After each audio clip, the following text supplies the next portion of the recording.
প্রিয় দর্শক, এমন একটি দুরূদ শরীফের কথা বলবো, জীবনে একটিবার হলেও এই দুরূদ শরীফের আমলটি করবেন। নবীজি সাল্লাল্লাহু আলাইহি ওয়াসাল্লাম ওয়াদা করে বলেছেন, এই দুরূদ শরীফের আমলটি যদি আপনি করতে পারেন, পৃথিবীর মধ্যে সবচেয়ে সুখী মানুষ আপনি হবেন। কোনো কিছুর অভাব অনটন আপনাদের কাছে থাকবে না। টাকা পয়সা, ধন দৌলত, মান সম্মান সবকিছু আল্লাহ রাব্বুল আলামিন আপনাদেরকে দিবেন। যারা অসুস্থ আছেন তাদেরকে আল্লাহ তাআলা সুস্থ করবেন এবং পৃথিবীর মধ্যে আল্লাহ আপনাকে সম্মানিত করে দিবেন। আল্লাহু আকবার। এবং এই পৃথিবী থেকে যখন আপনি চলে যাবেন, তখন কবরের মধ্যে যাওয়ার পর নবীজিকে দেখিয়ে জিজ্ঞাসা করা হবে, এই ব্যক্তি কে? তখন নবীজিকে আপনি কবরের মধ্যে দেখে চিনতে পারবেন ইনশাআল্লাহ। কবরটা হবে খুবই ভয়ঙ্কর। নবীজিকে যদি আপনি না চিনেন, আপনার স্থান হবে জাহান্নাম। আর আপনি এই দুরূদ শরীফের আমলটা যদি করতে পারেন, তাহলে অবশ্যই নবীজিকে কবরের মধ্যে দেখে চিনতে পারবেন এবং বলতে পারবেন, ইনিই হচ্ছে আমার নবী, বিশ্বনবী, আখিরি নবী, নবী মুহাম্মদ সাল্লাল্লাহু আলাইহি ওয়াসাল্লাম। এত পাওয়ারফুল এই শ্রেষ্ঠ দুরূদ শরীফটা। তাই আমি আপনাদেরকে এই শ্রেষ্ঠ দুরূদ শরীফের আমলটা সম্পর্কে বলে দিব। কবরের মধ্যে আপনাদের কোনো ভয় থাকবে না। এবং যেই হাসরের ময়দানে মানুষ হাহাকার চিৎকার করবে, এই হাসরের ময়দানেও আপনাদের কোনো ভয় থাকবে না। এবং হাসরের ময়দানে আল্লাহ রাব্বুল আলামিন আপনার হিসাবটা একেবারে সহজভাবে নিবে, এই দুরূদ শরীফটা যদি আপনি পাঠ করতে পারেন, দুরূদ শরীফের আমল করতে পারেন। কিন্তু প্রিয় দর্শক, একটি শর্ত হলো, শুধু দুরূদ পাঠ করলেই হবে না, পাশাপাশি আপনাকে নবীজির সুন্নত এবং আল্লাহর ফরজ বিধানগুলো পালন করতে হবে। দেখা গেল যে আপনি নামাজ পড়লেন না, রোজা রাখলেন না, হালাল হারাম বিবেচনা করলেন না, শুধু দুরূদ পাঠ করলেন। হাসরের ময়দানে আল্লাহ রাব্বুল আলামিন আপনাকে ডাকবে, ডাকার পর আপনার চেহারার দিকে তাকাবে এবং আমলনামার দিকে তাকাবে। তাকিয়ে আল্লাহ রাব্বুল আলামিন বলবে, যাও বান্দা, তোমাকে আমি ক্ষমা করে দিলাম। তখন আর কোনো প্রশ্ন করবেন না। এই দুরূদের উসিলায় আপনি বিনা হিসেবে হাসতে হাসতে জান্নাতের মধ্যে প্রবেশ করতে পারবেন ইনশাআল্লাহ, যদি আল্লাহ দয়া দেন। তাই আমি আপনাদেরকে অনুরোধ করে বলবো, অবশ্যই দুরূদ শরীফের আমল করবেন।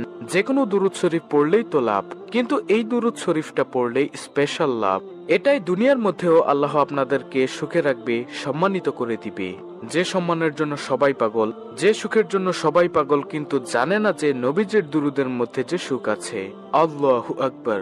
নবীজি ওয়াদা করে বলেছেন, এই দুরূদ শরীফটা আপনি একবার পড়বেন আর সঙ্গে সঙ্গে নবীজির রওজা পাকে ফেরেশতা আপনার নাম, আপনার বাবার নাম, আপনার ঠিকানা সহকারে নবীজির রওজা মোবারকে পৌঁছে দিবে এবং সঙ্গে সঙ্গে আপনার মর্যাদা আল্লাহ তাআলা 10 গুণ বৃদ্ধি করে দিবেন এবং সঙ্গে সঙ্গে 10টি রহমত আপনার উপরে নাজিল হবে এবং 10টি গুনাহ আপনার ক্ষমা হয়ে যাবে এবং 10টি নেকি আল্লাহ তাআলা আপনাদের আমলনামার মধ্যে দিয়ে দিবেন। তাই আমি আপনাদেরকে বলবো, নবীজির দুরূদ আপনারা বেশি বেশি পড়বেন।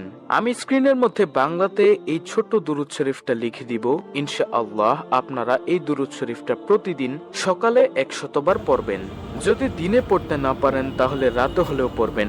আর পড়তে মনে না থাকলে কোনো সমস্যা নেই, যখনই মনে হবে তখনই আপনি এই দুরূদ শরীফের আমলটি করবেন। ছোট্ট একটি ঘটনা আমি আপনাদেরকে বলবো, দুরূদ শরীফের যে কি পাওয়ার। তারপরে আমি আপনাদেরকে স্ক্রিনের মধ্যে বাংলাতে দুরূদ শরীফটা লিখে দিব, ছোট্ট এই দুরূদটি আপনাদেরকে শিখিয়ে দিব ইনশাআল্লাহ। তো ঘটনাটি হলো, একজন বালক যুবক হজের মধ্যে গিয়ে তিনি সব জায়গার মধ্যে শুধু দুরূদ শরীফ পড়ছেন।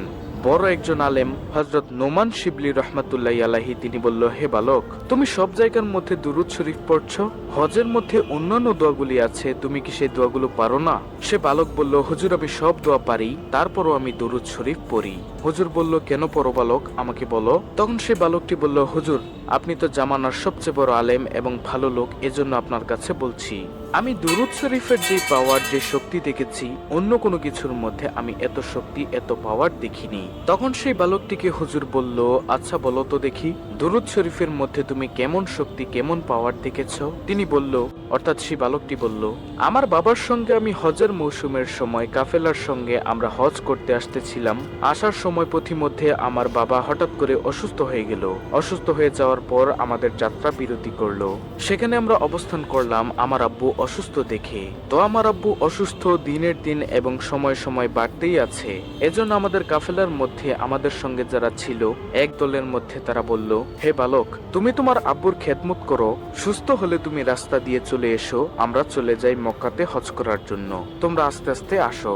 তখন সে বালক বলল, আমাদের কাফেলার লোকগণ সবগুলো চলে গেল এবং আমি আমার আব্বুর খেদমত করছিলাম। হঠাৎ করে আমার আব্বুর অসুস্থ আরো বেড়ে যায় এবং হঠাৎ করে দুনিয়া থেকে বিদায় নিয়ে চলে যায় অবস্থায় মারা যায়। তারপর আমি দেখলাম হুজুর আমার বাবার চেহারাটা কালো কুচকুচে হয়ে গিয়েছে, বিগড়ে গিয়েছে, খারাপ হয়ে গিয়েছে। আমি দুশ্চিন্তায় পড়ে গেলাম, হায় রে, এমন একটি জায়গার মধ্যে, মরুভূমির মধ্যে আমার আব্বুর এই অবস্থা, আশেপাশে কোনো মানুষও নেই। যদি কোনো মানুষ দূর থেকে এসে দেখে আমার আব্বুকে এভাবে খারাপ চেহারা হয়ে গেছে, বিকৃত কালো হয়ে গেছে চেহারাটা, তখন মানুষ কি মনে করবে? তখন তিনি অর্থাৎ বালকটি কান্না করতে করতে বাবার চেহারার মধ্যে কাপড়টা দিয়ে ঘুরে কান্না করতে করতে সেই জায়গার মধ্যেই মনের অজান্তে ঘুমিয়ে গেছে। তিনি বললেন, অর্থাৎ বালকটি বলল, আমি ঘুমের মধ্যে দেখলাম একজন সাদা জুব্বার সাদা পাগড়ি পরে আমার আব্বুর কাছে আসলো। আসার পর আমার আব্বুর কাপড়টা মুখের থেকে দূর করলো। সরানোর পরে আমার আব্বুর বিকৃত চেহারাটা, খারাপ কালো চেহারাটা, তিনি তার মধ্যে তার হাতটাকে মুছে দিলেন, হাতটাকে বুলিয়ে দিলেন, মুছে দেওয়ার সঙ্গে সঙ্গে আমার আব্বার চেহারাটা নূরে নূরান্বিত হয়ে গেল, সুন্দর হয়ে গেল, চোখ ঝলমল করতেছিল। তখন আমি স্বপ্নের মধ্যেই বললাম, আপনি কে? তিনি চলে যাচ্ছিলেন। আমি পিছনের দিক দিয়ে গিয়ে বললাম, আপনি কে বলে যান, না হয় আপনাকে ছাড়বো না। কারণ এমন কঠিন সময়ের মধ্যে আমরা বিপদের মধ্যে পড়ে গিয়েছি, আর আপনি আসলেন, এসে আমার বাবাকে সাহায্য করলেন, আমার আব্বার চেহারাটাকে আপনি সুন্দর করে দিলেন। আপনি কে? আপনার পরিচয় আমি জানতে চাই। তখন তিনি বললেন, অর্থাৎ ওই সাদা জুব্বা পাগড়ি পরা তিনি বললেন, আমি আর কেউই নই, আমি হলাম বিশ্ব নবী, আখিরি নবী মুহাম্মদ সাল্লাল্লাহু আলাইহি ওয়াসাল্লাম। সুবহানাল্লাহ। তখন তিনি বললেন, আপনি কেন এসেছেন ইয়া রাসূলুল্লাহ সাল্লাল্লাহু আলাইহি ওয়াসাল্লাম? আপনি নিজে চলে এসেছেন কেন? আল্লাহর রাসূল তখন বললেন স্বপ্নের মধ্যে, তোমার বাবা দৈনিক দিনে 100 বার দুরূদ শরীফ পড়ে, রাতে 100 বার দুরূদ শরীফ পড়ে। আজকের দিনেরটা আমি পেয়েছি, কিন্তু রাতেরটা পাই না।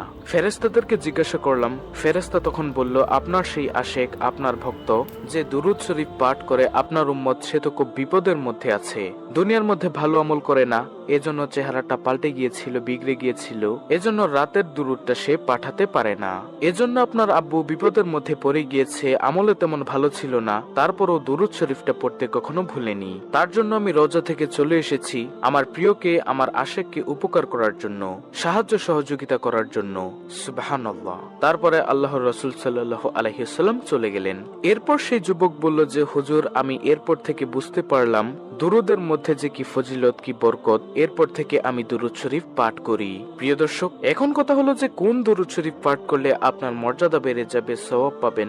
আজকে যে দুরুদ শরীফটা আমি আপনাদেরকে শিখিয়ে দিব, এটা 100 বার হলেও কমপক্ষে জীবনে পড়বেন। যদি পারেন প্রতিদিন পড়বেন, যদি না পারেন আপনার যখনই মনে চাইবে তখনই এই দুরুদ শরীফটা পড়বেন। প্রিয় দর্শক, আর সেই দুরুদ শরীফটা হলো, আল্লাহুম্মা সাল্লি আলা মুহাম্মদ কুল্লামা যাকারাহু যাকিরুন ওয়া কুল্লামা গাফালা আন যিকরিহিল গাফিলুন। প্রিয় দর্শক, আমি আবার বলছি, দুরুদটি ভালো করে শুনুন, স্ক্রিনশট নিয়ে নিন। আল্লাহুম্মা সাল্লি আলা মুহাম্মদ কুল্লামা যাকারাহু যাকিরুন ওয়া কুল্লামা গাফালা আন যিকরিহিল গাফিলুন। খুবই পাওয়ারফুল একটি দুরুদ, আপনারা প্রতিদিন 100 বার করে হলেও পড়বেন।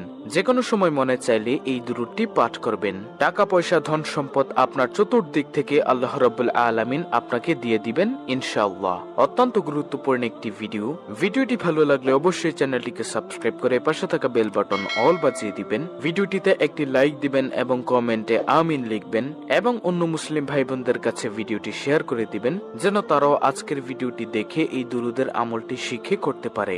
আল্লাহ রাব্বুল আলামিন আমাদের সকলকে এই দুরুদের আমল নিয়মিত করার তৌফিক দান করুন। আমিন।